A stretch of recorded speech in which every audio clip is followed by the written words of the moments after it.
ចាសស្ដីបងប្អូនទាំងអស់គ្នាសម្រាប់បងដែលចាំគោកបីប្រភេទសេះកដោបមន់ទាចង់បានធំធាត់លឿនណា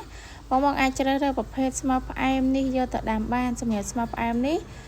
ជាប្រភេទស្មៅស្វីតចាំបូសម្បូរទៅដោយប្រូតេអ៊ីនខ្ពស់សម្រាប់បំពន់គោកបីប្រភេទសេះជូកមន់ទាកដោបអីបងឲ្យមានការលូតលាស់លឿនអ្វីដែលសំខាន់ស៊ីឲ្យអត់ខូចសុខភាពសត្វចិញ្ចឹមទេបងដោយសារស្មៅនេះគេផលិតមកតម្រូវសត្វចិញ្ចឹមយើងតែម្ដងពួកអីជាប្រភេទស្មៅបំពន់ណាបងទាំងអស់គ្នាដោយសារស្មៅនេះជាប្រភេទស្មៅផ្អែមស្វីតចាំបូនេះគឺល្អខ្លាំងណាបងទាំងអស់គ្នាហើយមួយវិញទៀតបើសម្រាប់បងដែលចង់បានប្រភេទស្មៅផ្អែមស្មៅដាំដោយពោតសូលីបងអាចដាំប្រភេទស្មៅស៊ូហ្គាំបានបើស៊ូហ្គាំនេះជាពពួកស្មៅផ្អែមសម្បូរទៅដោយប្រូតេអ៊ីនខ្ពស់ដូចគ្នា